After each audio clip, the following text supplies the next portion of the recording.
In unit number 20, we go into page 420 and we go into Medicare Part D for prescription drugs. If the state is kind to you, they will ask you questions here. This is very easy to remember.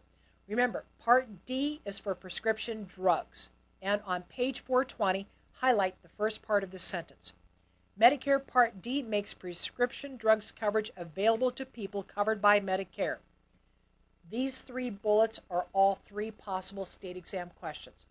First bullet, highlight, we have a monthly premium. Second bullet, highlight, an annual deductible. Third bullet is probably a state exam question. Highlight, 25% coinsurance. Underline, 25% coinsurance. On page 421 to the right of the graph, again highlight the last 5 bullets on this page. Highlight, we have an annual deductible, a 25% coinsurance pay until the gap's covered, and then we have payment by the policy stop with the donut hole. We have discounts on the drug cost in the donut hole.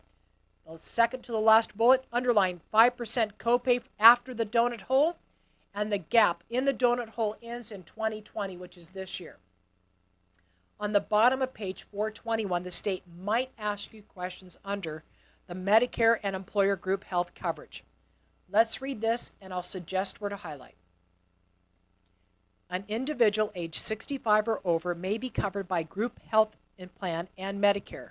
Which plan is primary depends upon the size of the employer and whether the individual is still an employee or is retired. Highlight the next 3 sentences. There may be a state exam question here. Why? You've seen this before.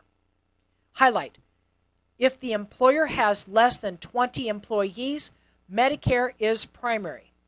If the employer has 20 or more employees and the individual is still an employee, the group health plan is primary and Medicare is secondary.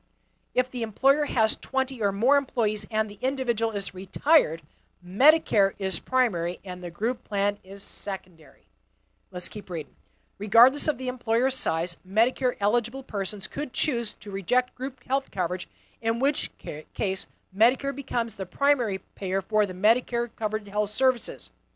For individuals under age 65 and on Medicare because of a disability or end-stage renal disease, the employer plan will be primary if the group is a large group under a group health plan covered at least 100 employees.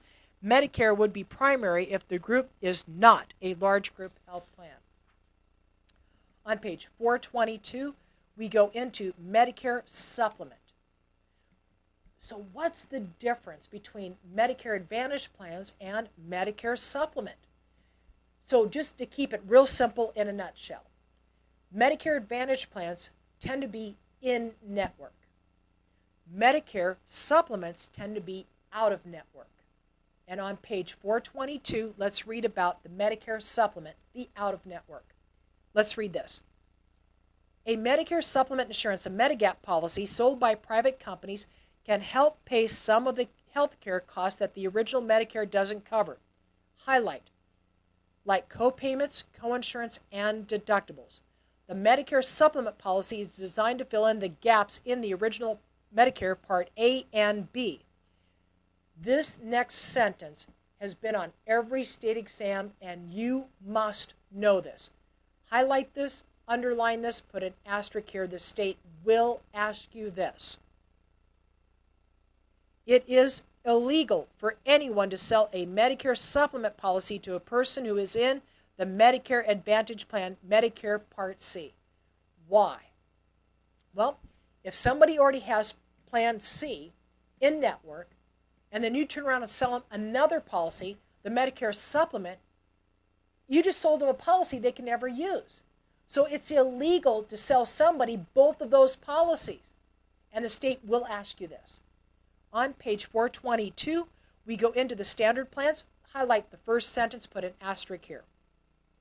Medicare supplements have been standardized by, underline, Centers for Medicare and Medicaid Services into 10 different plans, labeled A through N and sold by private companies. For the purpose of your state exam, I really don't think they're going to take you any deeper in the weeds other than Part A, B, C, and D. The rest of this, I believe, is information to expose you to the industry. So I don't think they're going to take you deep in the weeds on page 423 or 424.